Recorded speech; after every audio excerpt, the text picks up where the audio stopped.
آفاق کے ہر ہر گوشے میں۔ اعوذ باللہ من الشیطان الرجیم، بسم اللہ الرحمن الرحیم۔ الا بذکر اللہ تطمئن القلوب۔ صدق اللہ العظیم وصدق رسولہ النبی الکریم۔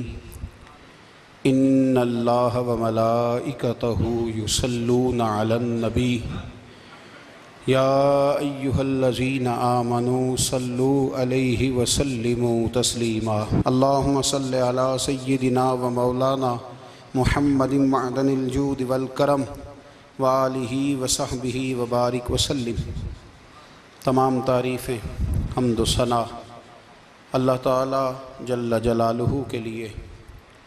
زاں بعد درود و سلام نبی اکرم نور مجسم شفیع معظم احمد مجتبی جناب حضرت محمد مصطفیٰ صلی اللہ تعالی علیہ وسلم کی ذات والا صفات کے لیے حمد و صلات کے بعد قرآن مجید نے ارشاد فرمایا الا بذکر اللہ تطمئن القلوب۔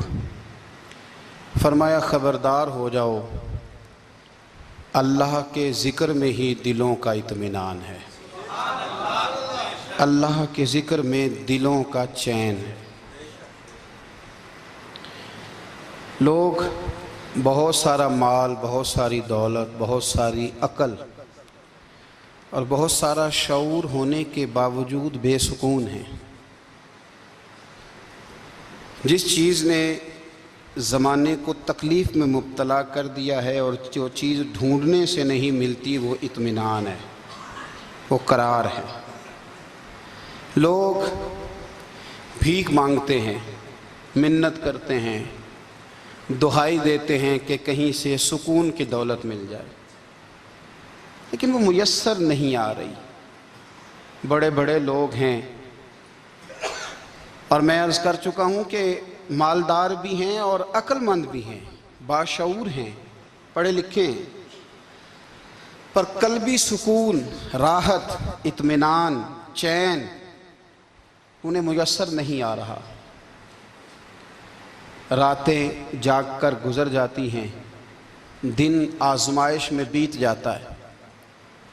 وہ کبھی اس کے لیے ٹھنڈے علاقوں کا سفر کرتے ہیں، کبھی دوستوں کی مجلسوں میں جا کر کے بیٹھتے ہیں، کبھی گھر سے دور اکیلے میں تنہائی میں وقت گزارنے کی کوشش کرتے ہیں، لیکن دولت سکون ناپید ہوتی ہے، میسر نہیں آتی۔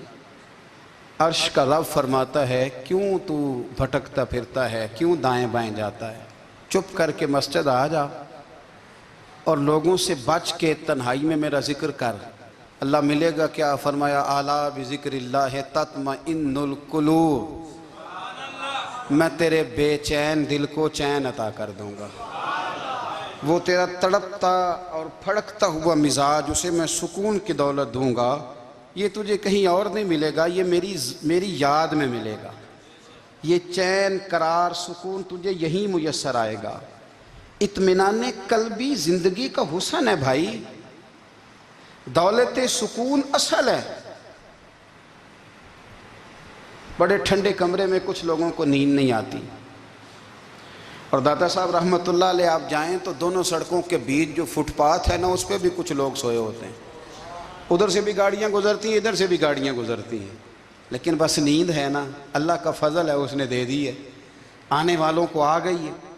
اطمینان قلبی، میرا معاشرہ بے سکون ہے، بے قرار ہے۔ مجھے کچھ لوگ کہتے ہیں جی میں آج کل بڑا بور ہو رہا ہوں، تو میں کہتا ہوں یار ہمیں تو ٹائم ہی نہیں ملا آج تک بور ہونے کا، نہیں وقت ہی نہیں اتنا میسر آیا، کون سا ٹائم نکالے جس میں بندہ بور ہو؟ وہ تو ہے کہ انسان کچھ فارغ ہو، کہیں اس کے پاس گنجائش ہو تو بور بھی ہو لے۔ کیسے بور ہو لیتے ہو؟ یہ کیا ہوتا ہے بور ہونا؟ زندگی میں اتنا وقت ہی کہاں ہے کہ انسان بور ہوتا پھرے اور یہ تصور بناتا پھرے کہ میں بڑی آزمائش میں ہوں، تو میں بڑے بور ہو رہا ہوں، تو میں بڑی تکلیف میں ہوں۔ تو وقت بہت زیادہ ہے ہمارے پاس، لایانی کاموں میں ضائع بڑا ہوتا ہے، تو ہم بور ہوتے ہیں، پریشان ہوتے ہیں۔ اللہ فرماتے ہیں یہ جو میری یاد ہے نا، لیکن اس کا بھی ایک طریقہ ہے یاد کا۔ اس طریقے سے اگر میرے رسول کریم علیہ السلام نے فرمایا اللہ کا ذکر اس طرح کرنا کہ دیکھنے والا تمہیں دیوانہ سمجھے، لوگ سمجھیں کہ کوئی مجنون ہے، کوئی جنونی ہے، کوئی پاگل ہے۔ یہاں اللہ تعالیٰ معاف کرے، آپ ذکر کی مجلس چھیڑیں، آپ نعت شریف کی مجلس چھیڑیں تو بہت سارے لوگ پروفیسر بن جاتے ہیں، وہ ساری نہیں ہلاتے، ان کی زبان ہی حرکت میں نہیں آتی۔ حالانکہ رب کریم کا ذکر اس طرح کرو کہ دیکھنے والا تمہیں دیوانہ سمجھے، کہیں اور کھونے کی ضرورت ہی نہیں۔ میرے حبیب گویا ہمیں فرماتے ہیں تو رب کے ذکر میں اس طرح کھو جا کہ تجھے دنیا کا خیال ہی نہ رہے، تجھے پھر دنیا کی ہوش نہ رہے۔ لیکن اگر نماز میں بھی خیال غیر آئے، ذکر میں بھی توجہ کہیں اور ہو، زندگی میں وہ عجیب لمحہ تھا، وہ میرے ساتھ تھا اور میں تنہا تھا، اگر ماحول یہ ہو کہ آپ کہیں جسم کے ساتھ تو موجود ہوں، روح موجود نہ ہو، تو پھر لذت ذکر بھی میسر نہیں آتی، پھر کیف نہیں حاصل ہوتا۔ یاد رکھیں کہ اس طرح کھو کے رب کی یاد، کہاں سے کیف آئے گا؟ الجھ ہی بڑا گئے ہیں۔ وہ مستی، وہ سرور، وہ کیف جو اللہ کے ذکر میں ہوتا تھا، جو کبھی مرشد کامل کے سامنے بیٹھ کر لوگ اللہ اللہ کرتے تھے تو لگتا یہ تھا کہ یہ یہاں ہیں ہی نہیں، یہ تو کہیں اور چلے گئے ہیں، یہاں موجود ہی نہیں۔ لیکن اب وہ موج نہیں، وہ شوق نہیں، وہ درد نہیں، وہ ذیل نہیں۔ اقبال تڑپ کے کہا کرتے تھے خیرت کی گتھیاں سلجھا چکا ہوں، یا رب مجھے صاحب جنوں کر دے، اللہ مہربانی فرما، وہ کیفیت دے، وہ سرور دے۔ زندگی میں اگر اطمینان چاہتے ہو تو کبھی کبھی سب کچھ بھول کے نا تو مست ہو جایا کرو رب کی یاد میں۔ کبھی کبھی چھوڑ دیں دنیا، چھوڑیں یار موبائل، کسی وقت کریں اس کو بند، چھوڑیں اس بات کا خیال کہ فلانے نے سلوٹ کیا ہے کہ نہیں کی، چھوڑیں۔ حضرت باجزید بستامی رحمت اللہ تعالیٰ علیہ فرماتے ہیں میں نے اعتکاف کبھی اپنی مسجد میں نہیں کیا، اس لیے کہ سارے ہی ہاتھ چومنے والے، سارے ہی پیار کرنے والے۔ فرماتے ہیں میں جب اعتکاف کرتا تھا تو میں بستام سے دور نکل جاتا تھا جہاں کوئی مجھے جاننے والا نہ ہو۔ اٹھ بلیا چلو تھے وسیے جتھے وس دینی سارے یننے، نہ کوئی ساڈی ذات پچھانے تے نہ کوئی سانو مننے، چل ادھر چلیں۔ اٹھ بلیا چلو تھے وسیے جتھے وس دینی سارے ہی اننے، نہ کوئی ساڈی ذات پچھانے تے نہ کوئی سانو۔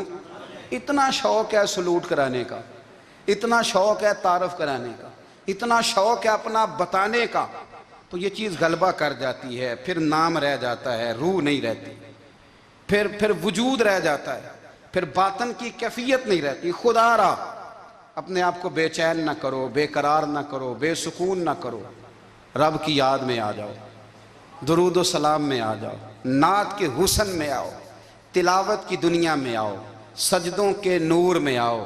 آؤ کبھی کھول کے دل مسجد کی صفائیاں کریں، آؤ نہ کبھی کوئی بوڑھا، دادی، نانی، دادا، ان کے پاس بیٹھ کے پیر دبا کے اللہ کو راضی کریں۔ یہ کیف والی جگہ ہیں، یہ سرور والی جگہ۔ اتنی بے چین ہماری زندگی ہے، بے قرار ہے، تڑپتے ہوئے لوگ، لڑتے ہوئے لوگ، ایسے لگتا ہے ابھی ایک دوسرے کا گریبان تھام لیں گے، بے قرار، بے چین۔ کسی کو انتظار کا کہا جانا کہ 10-20 منٹ کسی کا انتظار کرو، تو بعض لوگ مجھے ایسے لگتا ہے جیسے یہ ان کا کلیجہ پھٹ جائے گا، ڈاکٹر کے انتظار میں بیٹھے ہیں تو بڑے پریشان ہیں۔ کسی کو ملنے گئے ہیں کو آدھا گھنٹہ بیٹھنا پڑ گیا تو بڑی دقت میں ہیں۔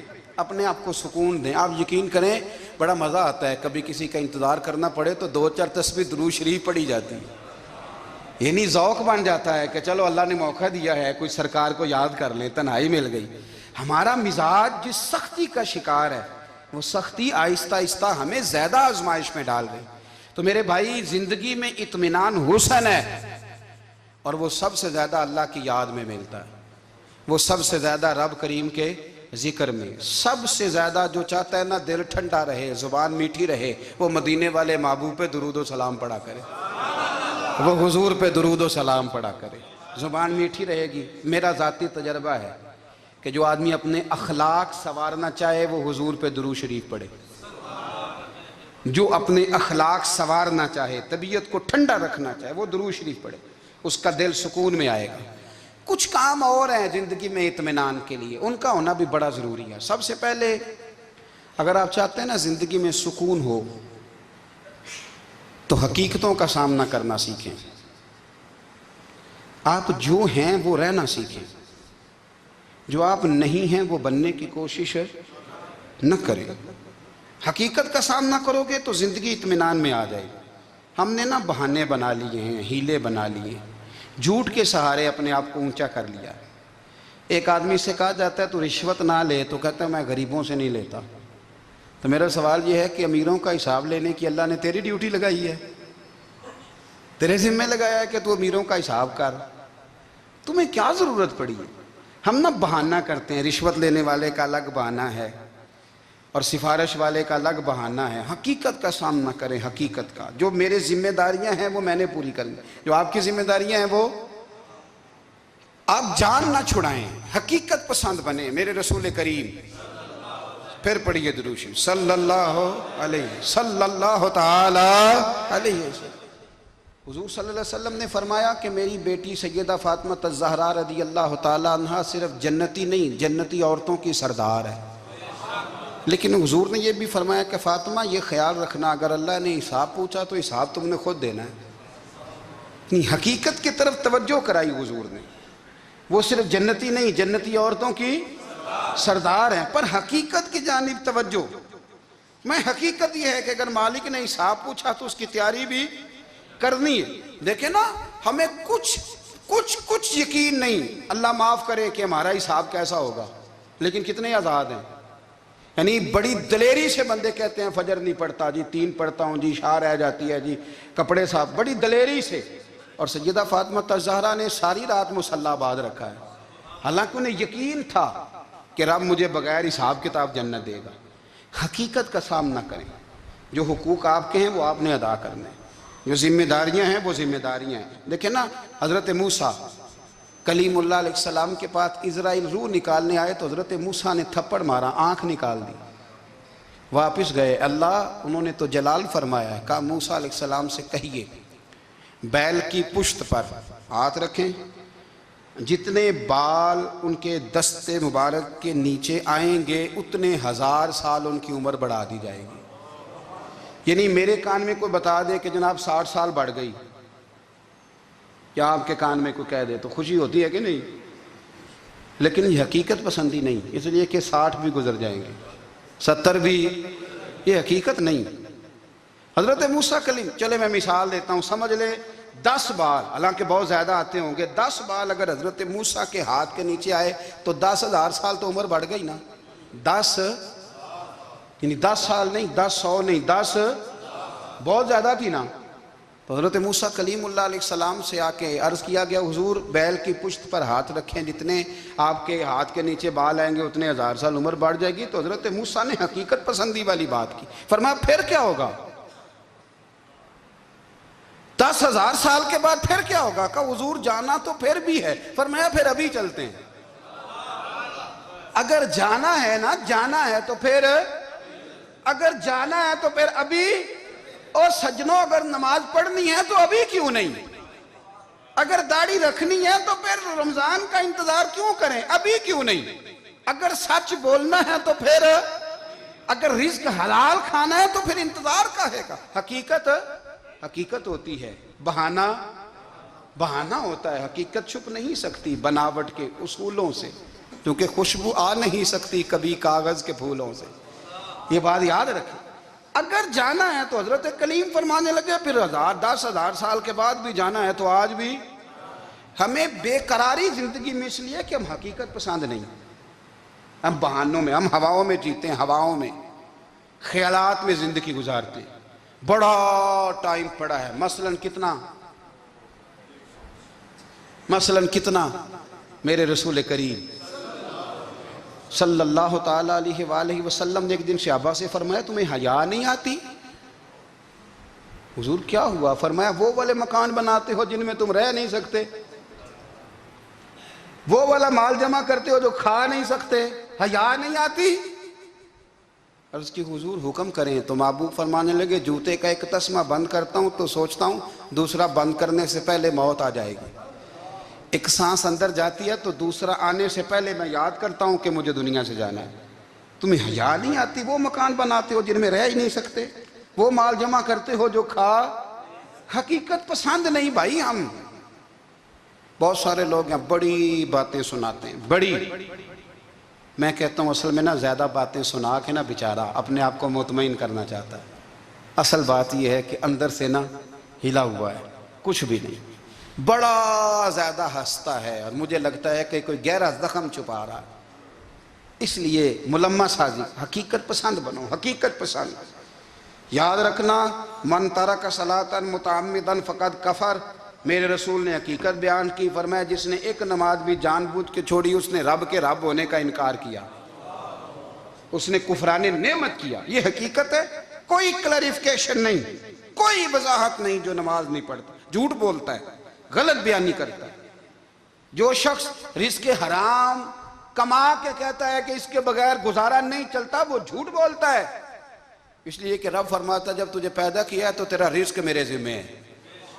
اللہ فرماتا ہے کہ لا یکلف اللہ نفسا الا وسعہا, میں کسی پر وہ بوجھ نہیں ڈالتا جو اٹھا نہ سکے. نماز فرض کیا اس کا مطلب ہے ہم پڑھنے کے قابل ہیں.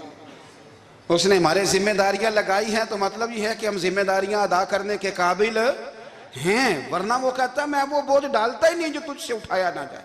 اگر چاہتے ہو کہ زندگی میں اطمینان ملے تو خدا را حقیقت پسندوں والی زندگی گزارو. یہ فضاؤں میں زندہ رہنا, ہواؤں میں, اللہ بڑا معاف کرنے والا ہے, اللہ بڑا کریم ہے, معاف کر دے گا. تو بھئی یہ بات صحابہ کو بھی پتا تھی, یہ اہل بیت کو بھی خبر تھی, تو وہ تو ایک ایک بات کا لحاظ کرتے تھے. یہ غوث اعظم کو بھی پتا تھی, یہ ان کے والد کو بھی پتا تھی, جنہوں نے کسی کا ایک سیب کھا لیا تھا تو 12 سال اس کے گھر میں نوکری کرتے رہے. انہیں نہیں پتا تھا اللہ بڑا کریم ہے, معاف کر دے گا, ایک سیب ہی ہے نا. تو حقیقت پسندی آپ کو سکون دے گی. اور اگر آپ نے اپنے آپ کو غیر مطمئن کیا ہوا ہے, بات کچھ اور ہے, اور آپ نے اپنے آپ کو ڈال کسی اور طرف لیا ہے, تو پھر آپ کو سکون مل سکتا. سکون حقیقت پسندی میں, اصل میں سکون ہوتا ہے, اداکاری میں سکون نہیں ہوتا. تیسری بات سنیں, اگر آپ چاہتے ہیں زندگی میں مطمئن رہیں تو دنیا داروں سے امیدیں توڑ دیں,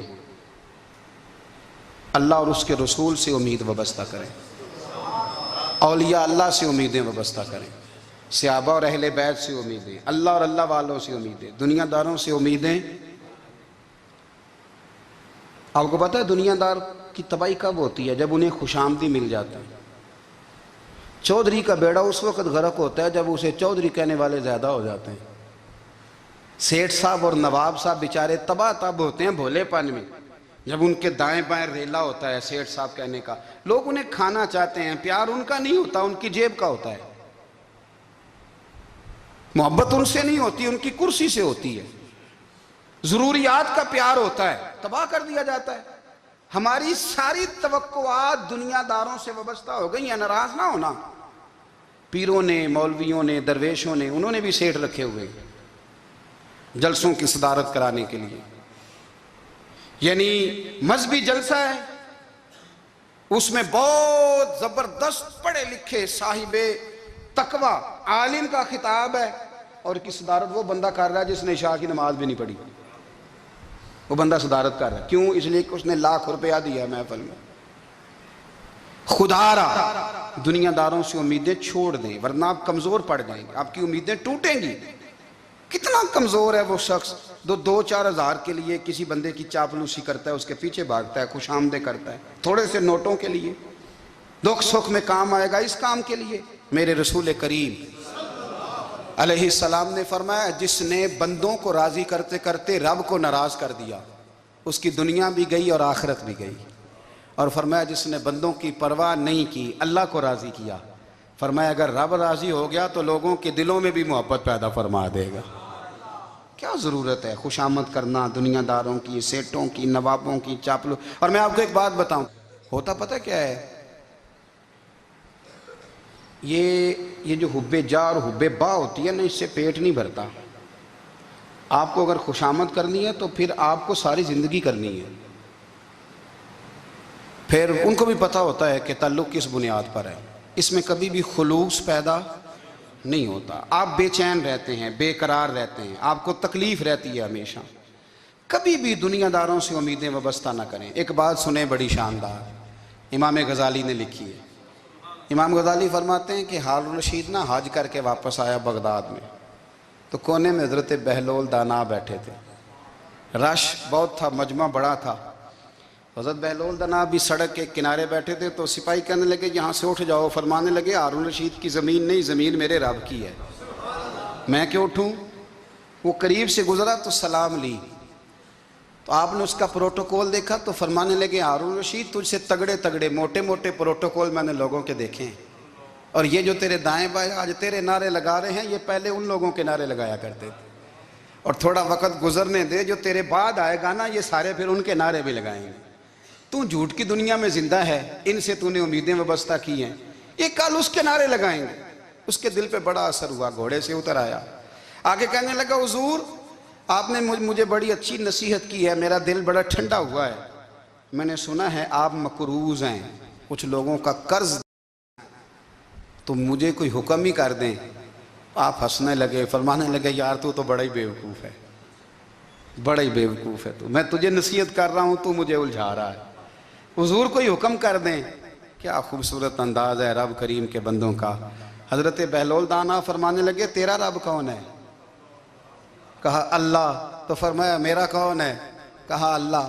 فرمانے لگے یہ تو نہیں نہ ہو سکتا کہ اللہ ہارون رشید کو دیتا رہے اور بہلول دانا کو بھول ہی جائے، یہ تو نہیں نہ ہو سکتا کہ ہارون رشید کو دیتا رہے اور بہلول دانا کو بھول جائے۔ فرمایا اس کا دل، اس کا ارادہ ہوا، ارادہ قدرت ہوا کہ بہلول مقروض رہنا چاہیے، تو اگر رب مجھے رکھنا چاہتا ہے، دکھ قبول محمد بخشا راضی رہن پیارے، اگر وہ چاہتا ہے میں مقروض رہوں تو میں بھی چاہتا ہوں کہ میں مقروض ہی رہوں، یہ تو نہیں نہ ہو سکتا کہ تجھے دے اور مجھے نہ دے۔ فرمایا میری تجھ سے کوئی امید نہیں، مجھے جب بھی دے گا میرا رب بھی دے گا، اور وہ دے گا تو پھر انشاءاللہ خزانے کھول کے دے گا۔ دنیا داروں سے امیدیں وابستہ کرنا، لوگوں کے پیچھے، یہ چھوڑ دیں، آپ بے چین رہیں گے، بے قرار رہیں گے۔ اللہ والوں سے ضرور امیدیں وابستہ کریں، اس لیے کہ ان کے پاس جو کچھ ہوتا ہے وہ دراصل رب کا ہی ہوتا ہے۔ لیکن سیٹھوں سے، نوابوں سے، سیاستدانوں سے باز آ جائیں، ہماری بڑی امیدیں وابستہ ہیں۔ میں اکثر کہتا ہوں جتنے پھیرے نوکری کے لیے دنیا دار کے دروازے پہ لگائے ہیں نا، اس سے کم دفعہ مسجد میں نفل پڑے ہوتے تو رب اتنی بڑی مہربانی فرما دیتا۔ تیسری بات یہ یاد رکھیں، اگر سکون لینا چاہتے ہیں نا، اگر سکون لینا چاہتے ہو نا، تو لوگوں کو ڈسکس کرنا بند کر دو۔ کس کو اللہ نے کتنے پیسے دیے ہیں وہ جانے اور اللہ جانے، کس کو اللہ نے کتنی گاڑیاں دی ہیں وہ جانے، اور لوگوں کو ڈسکس کرنا جی۔ یعنی میں ایک جگہ بیٹھا تھا تو ایک صاحب گاڑی والا گزرا، گاڑی میں بیٹھ کے، اس کا پڑوسی تھا، کہندے تھا منہ ہے کار والا، میں کہ وہ تے ہے تاں ہی بیٹھا ہے، تے ہن میں کہ سمجھانا سی نا انہوں، میں کہ توں تے میں حساب لائیے بھی ساڈے کول کوئی نہیں، وہ تے ہے، لیکن نا اللہ نے اسے دی ہے نا، تو اللہ نے چاہا نا وہ کار میں بیٹھے، تو جس نے پھٹے پہ بیٹھ کے یہ تبصرہ کیا کہ منہ ہے کار والا، میں کہ ابھی وہ تے ہے تاں کار ہے۔ اب مجھے اور تجھے اندازہ لگانا چاہیے کہ ہم کیا یہ بحث ہے، یعنی اللہ کو چاہیے تھا معاذ اللہ کے پہلے تجھ سے پوچھتا کہ اسے کار دینی ہے کہ نہیں، کیا مطلب فضول بحث ہے۔ وہ چیز ہمیں اتنا تنگ کرتی ہے، اتنی تکلیف دیتی ہے کہ آپ یقین کریں سارا دن اسی کو ڈسکس کرتے ہیں، سارا دن۔ اس کے پاس گاڑی ہے، اس کے پاس کار ہے، فلانے کا پیسہ 1 نمبر ہے، فلانے کا 2 نمبر ہے، فلانے کا 6 نمبر ہے، اصل بات کے اندر حسد ہے، اس کو نکالو۔ ایک بات کہنے لگا ہوں، اسے یاد رکھنا، میرے اعلیٰ حضرت رحمۃ اللہ علیہ فرمایا کرتے، حسد کرنے والا بندوں پر اعتراض نہیں کرتا، اللہ پر اعتراض کرتا۔ وہ کہتا ہے اللہ اسے کیوں دیا ہے، اتنا کیوں دیا ہے، معاذ اللہ وہ اللہ کی تقسیم پر اعتراض کرتا۔ حسد کرتے ہو بے چین رہو گے، حسد آپ کے دل کو تڑپا کے رکھ دے گا، چھوڑے۔ اللہ بڑا کریم ہے، جس کو جہاں چاہتا ہے وہاں بٹھا دیتا ہے۔ آپ قطعاً اس بحث میں نہ پڑیں کہ اللہ نے کس کو کتنا دیا ہے، کب دیا ہے، کیوں دیا ہے، وہ بڑا بے نیاز ہے۔ حسد آپ کو تباہ کرے گا۔ دنیا میں پہلا گناہ جو ہوا تھا وہ حسد تھا۔ ابلیس نے حضرت آدم سے حسد کیا، کہنے لگا میں بہتر ہوں، سرداری اس کو مل رہی ہے، یہ تو اللہ کو پتہ ہے نا کس کو دینی ہے۔ اور دنیا میں پہلا قتل حسد کی وجہ سے ہوا، حابیل قابیل کے درمیان حسد کا معاملہ تھا، خاتون کا نکاح اس سے کیوں ہو رہا ہے، مجھ سے ہونا چاہیے۔ حسد تباہی کرتا۔ آپ یقین کریں، یعنی دکاندار کے سامنے دوسری دکان پڑتی ہے اور پریشان ہو جاتا ہے، وہ کہتا ہے میرا کیا بنے گا؟ لا حول ولا قوت الا باللہ العلی العظیم. یعنی تیرا کیا خیال ہے کہ تیرے حصے کی روٹی وہ کھا جائے گا؟ اتنا چھوٹا دل. یعنی تیرا موقف یہ ہے کہ تیرے حصے کا نصیب اس تک چلا جائے گا، یہ تیری خواہش ہے. ایک دوسرے کی کمزوریاں بیان کرنا، اس کا تو مال ہی ناقص ہے جی، اس کے تو پاس ہی کچھ نہیں. یہ تو کمزور لوگوں کا طریقہ ہے. میرے رسول کریم علیہ السلام گزر رہے تھے، پت جھڑ کا موسم تھا، خزاں کا موسم تھا، درختوں کے پتے جھڑ رہے تھے. صحابہ کو ساتھ لے کے حضور گزرے اور ایک درخت کی ٹہنی کو پکڑ کے حضور نے ہلایا. صحابہ فرماتے ہیں کہ چھم چھم اس کے پتے گرے، زمین پر ڈھیر لگ گیا. حضور نے فرمایا دیکھا تم نے کیا ہوا؟ حضور ہاں. فرمایا کتنی تیزی سے پتے جھڑے ہیں، صرف تنا رہ گیا ہے اور خالی ٹہنیاں رہ گئی ہیں، کوئی حسن بچا ہے؟ حضور نہیں. تو نبی کریم فرمانے لگے جو حسد کرتا ہے نا اس کی نیکیاں بھی اسی طرح جھڑ جاتی ہیں، اسی طرح. اور ایک جگہ حضور فرمانے لگے جس طرح راکھ لکڑی کو آگ کھا جاتی ہے، جس طرح لکڑی کو آگ، جب آگ کھا جائے تو پھر لکڑی کو لکڑی نہیں کہا جاتا، راکھ کہا جاتا ہے، کوئلہ کہا جاتا ہے، اس کی اصل باقی یعنی اسے کھائی جاتی ہے. تو حضور علیہ السلام فرمانے لگے جس طرح آگ لکڑی کو کھا جاتی ہے، فرمایا اسی طرح حسد نیکیوں کو کھا جاتا ہے، نیکیاں رہتی نہیں. حسد کرنے والے کے پاس نیکیاں یعنی ان کی اصل شکل موجود، کبھی بھی حسد نہیں کریں. اللہ کی تقسیم ہے، جس کو چاہے جب چاہے جتنا چاہے عطا کرے. اور چوتھی بات میرے بھائی، کبھی بھی بغض نہ پیدا کریں. بغض والے لوگ بے سکون رہتے ہیں. بہت ساری کمزوریاں ہمارے اندر ہوتی ہیں نا، پھر اللہ ہماری روزی تو نہیں نہ بند فرماتا. یہ تو نہیں کہتا کہ زمین سے نکل جاؤ. اگر یہی والا معاملہ ہو جو ہمارا ہے کہ شادی پہ اس نے میرے ساتھ برا سلوک کیا تھا، اب ساری زندگی بغض رکھنا ہے. اگر یہی معاملہ فرشتے اللہ کی بارگاہ میں کہیں کہ یا اللہ اس نے فلانے دن شراب پی تھی، اب اس کو زمین میں نہیں رہنے دینا، نظام زندگی چلے گا. تو اگر اللہ ہمیں معاف کرتا ہے تو ہم بندوں کو معاف کیوں نہیں کرتے؟ آپ یقین کریں اتنی لمبی عداوتیں، اتنا لمبا حسد، اتنا لمبا بغض، اتنا لمبا. حدیث میں نے پڑھی میں حیران رہ گیا. میرے نبی کریم علیہ السلام نے فرمایا اپنی بیوی سے کبھی بغض نہ رکھنا.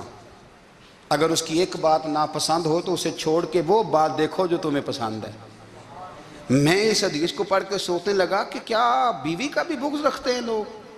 اب حضور نے کہا ہے تو اس کا مطلب ہے لوگ بیوی کا بغض بھی رکھتے ہیں. اب اس پر استدلال کر کے مجھے کہنا پڑے گا کہ سسرال والوں کا بغض بھی رکھتے ہیں. کہنا پڑے گا کہ بھائی کے سسرال والوں سے بھی بغض رکھتے. اس حدیث کی روشنی میں سمجھا کہ لوگ بھابھی کا بغض بھی بغض رکھتے ہیں. بغض ورنہ عادتیں تو ہماری بھی کئی بری ہوتی ہیں. اگر عادات ایک وجہ بنے اختلاف کی تو عادتیں تو ہماری بھی کئی بری ہیں، لیکن ہم اپنی بری عادتوں سمیت اپنے آپ سے پیار کرتے ہیں.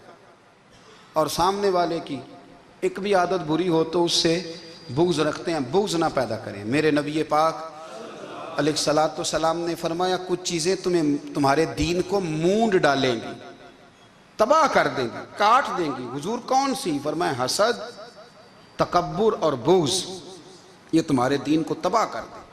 ہم بے چین اس لیے ہیں کہ ہم نے بہت سارے لوگوں کا بغض پالا ہوا ہے. اور ہر فیلڈ میں سیاستدان نے سیاستدان کا، ذاتیات پر اتر کے بات کرتے ہیں، معزز ترین لوگ، تاجر نے تاجر کا، اللہ ماشاءاللہ بعض جگہ پہ اہل علم بھی ایک دوسرے سے عداوت رکھتے ہیں. خدا را دل رب کریم کے آنے کا ٹھکانہ ہے. یہ صاف ہوگا تو اس میں رب رسول کے جلوے ہوں گے. اگر اس میں عداوت ہو، اس میں بغض ہو، اس میں کینہ ہو، نفاق ہو، سنیں میرے رسول کریم حضرت ابو بکر صدیق رضی اللہ تعالیٰ عنہ کہتے ہیں میں رو ہی پڑا. مکہ فتح ہوا نا تو اکرمہ بن ابو جہل نے پیغام بھیجا کہ میں نا کلمہ پڑھنے کے لیے آ رہا ہوں. بات لمبی ہے، میں موضوع پہ رہنا چاہتا ہوں. کہتے ہیں جب وہ آنے لگا نا تو نبی پاک نے ہم سب کو بلایا. ہم حاضر خدمت ہوئے تو حضور فرمانے لگے کہ اس کے باپ نے نا بڑا ظلم کیا ہے ہمارے ساتھ. ابو جہل نے بڑا ستایا ہے، بڑی تکلیف دی ہے. آپ مجھے بتلائیں کہ وہ ایک دفعہ کسی شادی پہ بحث ہوتی ہے بیوی کے بھائی کے ساتھ، پھر ساری زندگی اس بیچارے کو معافی، وہ 10 دفعہ گھر آتا ہے معافی مانگنے پر سوال ہی نہیں پیدا ہوتا، میں او ہو مجھے ہی کہہ دیا،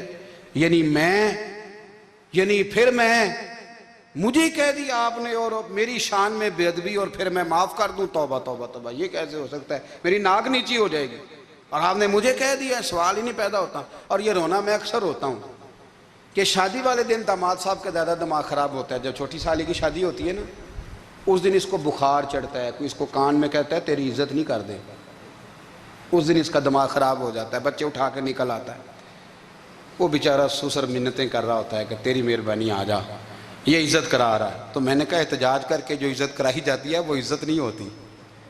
ہاں یہاں مانگ کے عزت لیتے ہیں لوگ، یا احتجاج کی کوئی عزت ہے؟ آپ کے اندر کمالات اتنے ہوں کہ آپ کی عزت کرنے کو دل چاہے، یعنی مزہ آئے، یعنی لطف آئے، یعنی آپ دور بیٹھے ہوں تو کسی کا دل کرے آپ کو اسٹیج پہ بلانے کے لیے۔ یہ کیا بات ہوئی کہ چھائے جانا اور بھاگ کے آگے جانا؟ ان سے نکلیں۔ اکرمہ بن ابو جہل کلمہ پڑھنے کے ارادے سے آ رہے ہیں، حضور علیہ السلام نے صحابہ کو بلایا، کتنی زیادہ دعوت رکھی جا سکتی تھی معاذ اللہ؟ کب سے وہ چلا تھا ظلم کرنے، اور اس کے بعد اس کا بیٹا شروع ہو گیا، کتنی باتیں تھیں جو ناقابل معافی تھیں، پر کریم رسول نے ہمیں بتلایا ہے کہ سکون والی زندگی کہتے کس کو ہے؟ جب سب لوگ جمع ہو گئے تو حضور نے فرمایا بھئی وہ کلمہ پڑھنے آ رہا ہے، اس کے باپ نے ظلم بڑے کیے ہیں، پر میری نصیحت یہ ہے کہ اس کے سامنے اس کے باپ کو برا نہ کہے، خبردار کوئی اس کے سامنے کوئی بات نہ کرے۔ اب وہ کلمہ پڑھنے آ رہا ہے، مطیع ہو کے آ رہا ہے، بان کے آ رہا ہے۔ کہتے ہیں اللہ کے رسول نے نا کافی دیر تک خطبہ دیا، بریفنگ دی، بات سمجھائی۔ جناب صدیق اکبر کہتے ہیں میں رو پڑا۔ ایک صحابی مجھے کہنے لگے تمہیں کیا ہوا؟ تو میں نے کہا میں مصطفیٰ کی رحمت پہ رو رہا ہوں، دیکھو کن کے لیے حضور گراؤنڈ بنا رہے ہیں، اے دیکھو کن کے لیے حضور تیاری کر رہے ہیں، جنہوں نے ساری زندگی دشمنی کی۔ خدا را یہ اندر سے عداوتیں نکال پھینکو۔ او بھائی اتنا تو لمبا ٹائم ہی کوئی نہیں، اتنا تو وقت ہی کوئی نہیں، اس کو صاف رکھو۔ بندہ کوئی کر بھی گیا تو کوئی حرج نہیں، چنگی مندی سجنا کولوں 100 واری ہو جاندی، یار یاراں دا گلا نہیں کر دے، اصل پریت یار یاراں دا جڑا گلا کردا جے یار نہیں جے ہوندا۔ ہاں پکی بات، پکی پیڑی۔